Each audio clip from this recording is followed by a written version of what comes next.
Et bien, bonjour tout le monde, donc aujourd'hui on va se retrouver sur une vidéo assez spéciale qui a porté sur 5-6 Discord qui battent des records, qui sont très spéciaux, enfin voilà, des Discord qui sont un peu hors du commun. Donc je vais vous présenter tout ça dans une vidéo. Je pense que c'est pas du tout la liste exhaustive pardon, de tous les Discord particuliers qui existent, mais il y en a quand même des intéressants, je trouvais, du coup c'est pour ça que je fais cette vidéo. Donc n'hésitez pas à lâcher un like, à vous abonner, on approche des 200 si la vidéo vous plaît évidemment, parce qu'il y a des gens qui me reprochent de demander ça à chaque fois. Et sur ce, nous sommes partis. Donc déjà, on va commencer par le Discord qui a le plus de bots.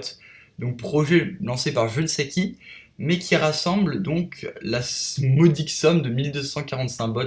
Bon, bien, évidemment bien plus si on compte ceux qui sont hors ligne, mais c'est quand même extrêmement important. Et puis évidemment tous les développeurs qui testent leurs bots, qui sont présents juste ici. Enfin, voilà, il y a ceux qui sont dans les channels, mais ça c'est pas important. Bref, toujours est-il que si vous testez des Discord et que vous parlez bien anglais, que vous testez des bots et que vous parlez bien anglais, bah, c'est là qu'il faut aller, je pense, si vous voulez recevoir plein de conseils. Donc ça, c'était un peu la partie programmation, et on y reviendra d'ailleurs après, il y a un autre Discord que je vais vous montrer là-dessus. Ensuite, c'est en rapport avec la vidéo de ma dernière vidéo, en fait, qui portait sur les pings. Donc là, j'en ai 660, et tant que vous êtes en ligne, ça continue d'augmenter, donc il me semble que si je déconnecte et que je reviens, ça repart à zéro, et c'est juste énorme. Donc je crois que là, il y a un record du monde, voilà. 1 million de notifications de Discord. Donc là, j'avoue que je ne vois pas l'intérêt du tout. Pour le coup, t'es plus que famous ou je sais pas quoi, mais très inutile. Mais en même temps, apparemment, je suis pas le seul à délirer sur les notifications de Discord. Donc voilà, c'était une petite preuve du fait que je suis pas totalement fou non plus. Et c'est des bots qui font ça évidemment. Enfin, tu peux t'amuser en tant que joueur à ping everyone, il me semble que tu as le droit.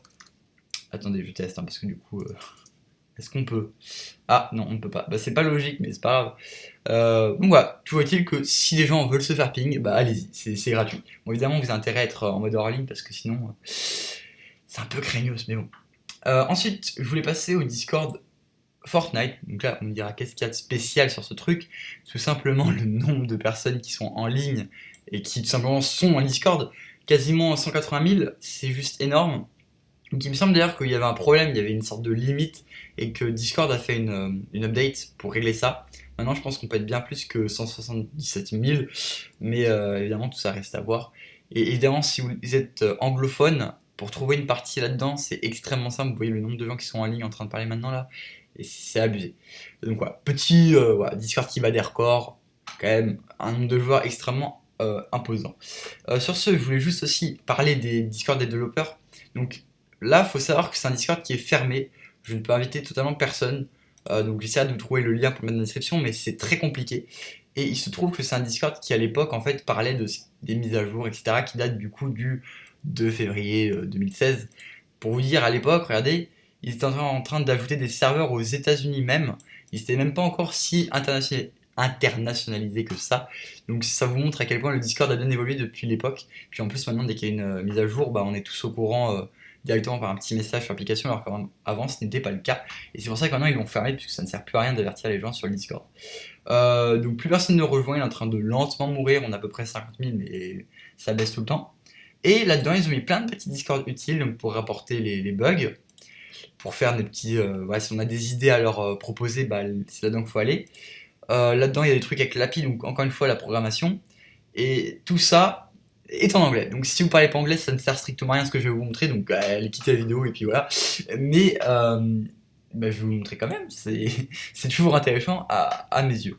Donc lui, c'est le Discord où on peut devenir bug hunter. Tout simplement, vous trouvez un bug, vous allez leur montrer. Et puis s'il est vérifié, vous devenez à votre tour bug hunter. Si ça intéresse certaines personnes qui parlent anglais, allez-y, foncez. Ça, c'était le premier Discord. Il y a aussi un Discord d'event. Donc, alors lui, je ne sais pas à quoi il sert. C'est simplement, il vous avertit des events qui arrivent dans la vraie vie. Donc, s'il y a un salon qui ouvre, je sais pas, aux États-Unis pour parler de Discord, bah, il vous avertit là-dedans. Ça ne sert pas à grand chose à mon avis, en tout cas pour les Européens. Mais pour certains, ça peut être génial. Et enfin la programmation, donc là ils appellent ça l'API. J'avais parlé de ça déjà, faut pas surcharger l'API, enfin bref, avec trop de commandes, etc. Il y a d'ailleurs des bots Rainbow qui sont faits totalement virer à cause de ça. Parce qu'il y avait un bot que j'ai essayé de retrouver pour une vidéo, mais ça n'a pas marché. Bref, donc concernant celui-là, j'ai pas trop fouillé à quoi il servait, parce que je l'ai rejoint il n'y a même pas 10 minutes, vous pouvez voir. Mais grosso modo, j'ai l'impression qu'il donne de l'aide. sur tout ce qui est codage, parce que bon là je vois des trucs qui me parlent absolument pas à moi. Je vois du Python, du Java, machin, ça me fait langage de programmation, mais moi personnellement j'y connais rien. Donc pour ceux qui s'intéressent, n'hésitez pas à aller voir si vous parlez anglais encore une fois. Donc j'espère que la vidéo vous aura plu, n'hésitez pas à lâcher des petits commentaires sur ce que vous voudriez voir à l'avenir. Je pense que je vais faire un top 5 ou 6 de Discord, de bots Discord de jeu, et puis on verra bien pour le futur. Donc voilà, je vous dis à la prochaine, salut!